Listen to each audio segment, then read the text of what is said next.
Hey guys, welcome back to Dose of Joy. Today we're going to be discussing my exchange journey and more specifically advice that I can give you guys regarding what I experienced and therefore what you can learn from it. And just for a bit of background, I went on exchange to Amsterdam for the first half of this year. I had a lot of fun, I met a lot of new people, and it was just such a good, not even good, it was fantastic. Such a fantastic experience that, yeah, I just hope that you guys can experience as well. This exchange topic is going to be split into two videos. So this first video is going to be more specific to you guys who are considering doing exchange, but you just want more information and to see whether it's for you. So I'll be explaining things like, is exchange for you, the process of applying, how much exchange costed me, all of these different topics which should help you at least decide whether you want to do exchange. The second half, which is the next video, will be focusing more on you guys, other guys who have already applied for exchange or are in the process of applying and just want to know more about what you can expect when you go overseas. So yeah, enough of this explaining, let's jump straight into it and talk about exchange. First, I want to answer the question of, is exchange for me? I personally really think so, because I mean exchange is not for one person, and I think we do have a misconception that you have to be sociable, you gotta be an extrovert or good at talking to people, but that's such a lie, because I met so many introverts on my exchange and they were lovely and they, you know, were having as much of a good time as I was. So first of all, that's a misconception. No matter what your personality type is, you will find a way to enjoy exchange. But yeah, beyond that, if you want to learn how to be more independent, to get out of your comfort zone, to just experience something so different from what you're used to, yeah, I would recommend it a lot. Because while you're doing exchange, it's still a mildly structured setting where you do have the reassurance that you can look to uni if any problems come up, and I guess there's just more comfort in a way than purely traveling and taking a gap year. And also, the subjects that you take overseas are going to be credited towards your degree. So if you're going to be spending that time studying at home, you might as well just do it overseas and have a very different experience. Second question, should I travel or do exchange?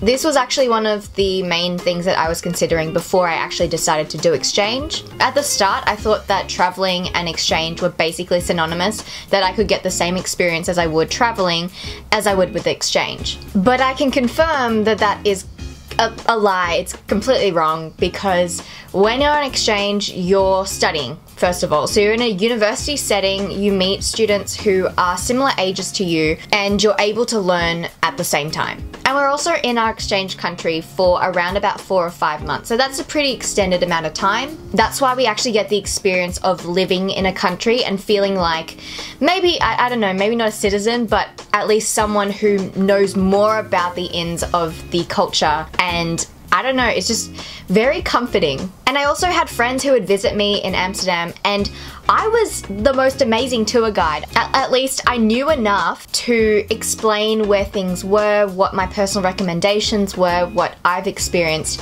And it was just such a special moment that I think you need to experience for yourself. Also, if you're watching this and exchange doesn't even apply to you, but you want to experience something like it, I would really recommend doing a volunteering program or some sort of program that is international, so you can stay there for an extended amount of time, experience a completely new culture, and be able to call a place home. How much did exchange cost you? I would say around about 10,000 Australian dollars, roughly, and that was really surprising because I thought I went way over. Because I did a lot, I traveled a lot, and I was generous, a bit too generous sometimes.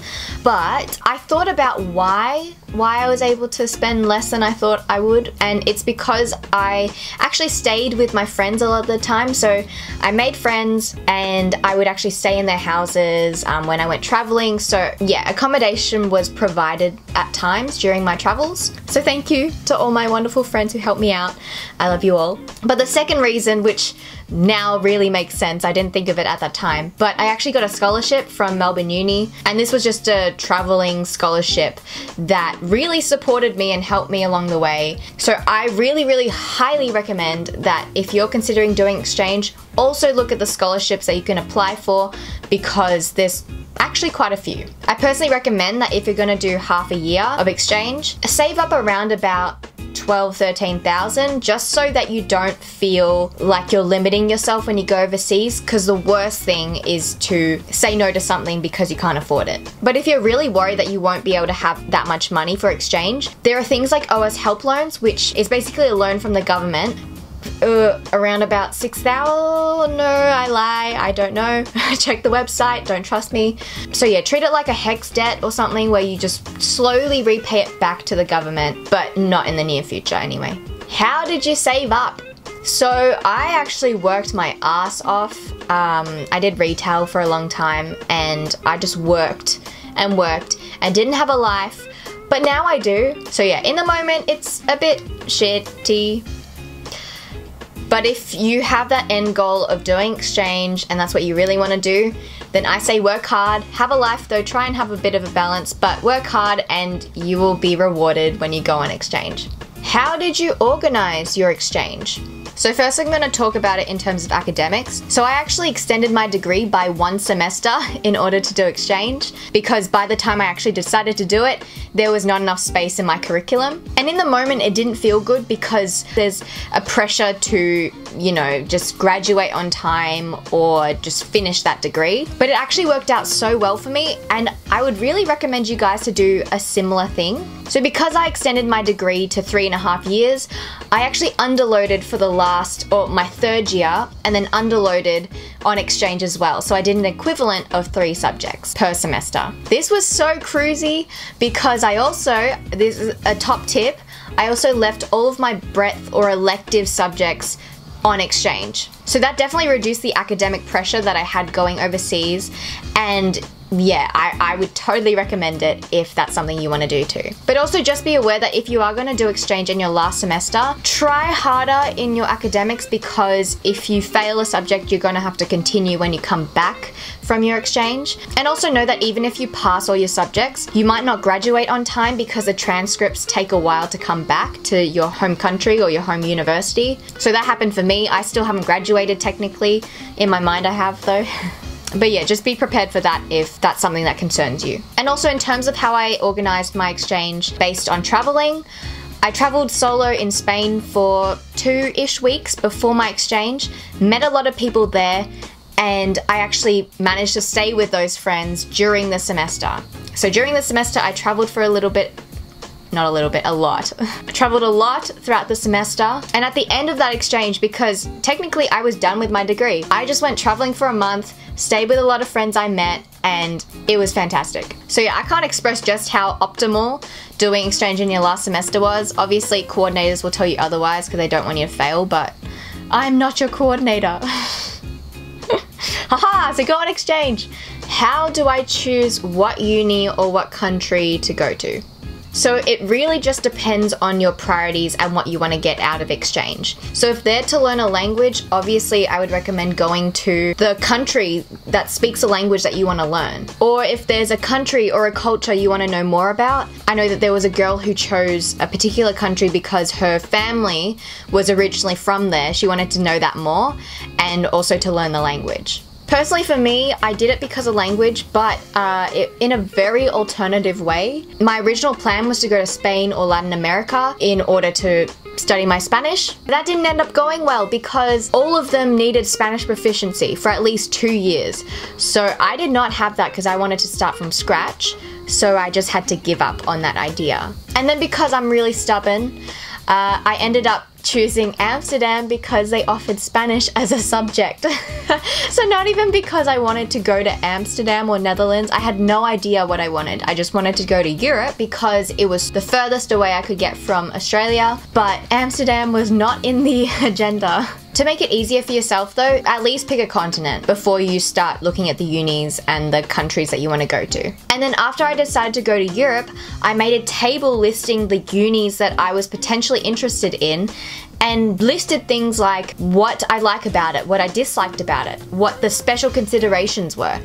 And I would highly, highly recommend you guys check the special requirements before you decide on a university. That's how I found out about the proficiency requirements, about Spanish. Had I not looked, I might have even applied for it and then not been able to go in because I didn't check those details. And also, if your priority is to travel, like it was for me, I would really recommend finding a country that is very close to other countries. For example, a country in Europe. And I don't know if this is going to apply to you guys at all, but if it does, please don't choose a university or a place because of your friends. If you're all deciding to do exchange at the same time, that's great. But I would personally recommend getting out of your comfort zone, finding a place that you want to go to that is separate from your friends so you can actually have a very authentic experience that pushes you out of your comfort zone. What subjects did I choose? Was there a pressure to study a lot?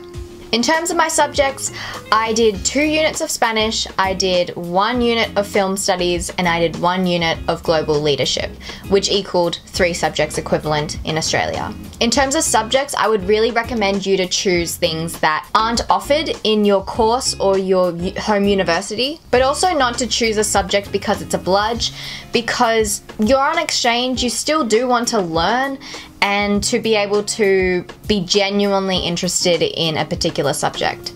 And in terms of pressure to study, it really just depends on the place that you go to or how much pressure you put on yourself. The university, Amsterdam University College I went to, was an honours college. There was a bit more pressure to study well, but I don't think it was more than any other place I could have gone to. These classes were more intimate, there was only maximum 25 students, but I found that it actually helped me learn a lot more, and yeah, I don't regret it at all. And just remember that exchange is a pass-fail, that unless if there's a master's or something you want to get into that requires a certain WAM or GPA, then you're pretty much fine. So what I actually wanted to say here was that a master's program will specifically look at the marks you got from exchange, even if it comes up as a pass-fail on your transcript.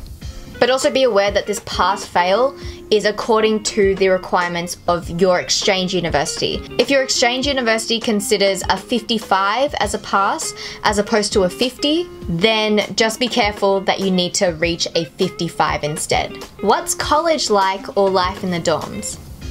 It's just a really, really interesting experience and almost like an enormous family because everything's communal. You can easily make events like potluck dinners where everyone just brings a meal in that they've made and have a huge dinner. There's events that just happen in the dorms, like for example in AUC, there was this thing called dorm sessions, which was basically people come in and play music and everyone just gets drunk and dances. And it's a good balance because you do have that privacy aspect, but you also have that possibility to catch up with friends at a moment's notice. You just message them and say, I want to see you, and then you walk over 5 minutes or less. Also, a top tip for saving money if you're going to be at the dorms is that students who are going to be leaving sell their stuff, so fridges, microwaves, for very cheap, so you don't need to bother buying brand new things, plus you can just sell them when you go. You will save a lot of money. Maybe that's also how I spent less than what I considered. And in one of my blog posts about the dorms, I wrote, though college also feels like a very extended sleepover at a school, just with more drinking and smoking. Which I think I put so eloquently because that's very true. And if the university that you're interested in does not offer things like dorms, then I would definitely recommend looking for a share house or some sort of accommodation where you'll meet a lot of people and it'll be easier to socialize. And the last thing before we wrap this video up is things you wish you knew before exchange.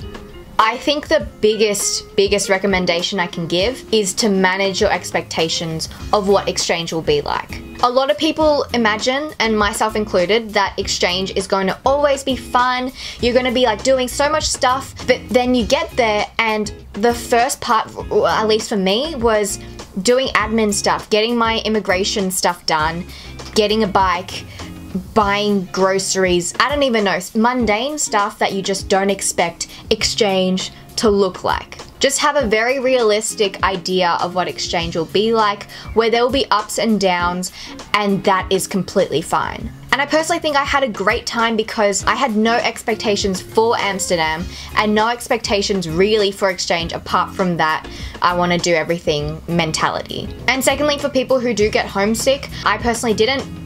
I'm sorry. Advice from friends who did get homesick when they were away was to bring something that reminds you of home, to, you know, check in with your family and your friends so that you don't feel as lonely in that moment. And yeah, I think that's all of my advice. Okay, well, that was the end of the video. It was a bit jarring, but anyway, stick around for the next video if you're more convinced that you want to go on exchange, or if you've already decided to go on exchange and you just want to know more about it. Okay, so I'll see you in the next video. Bye!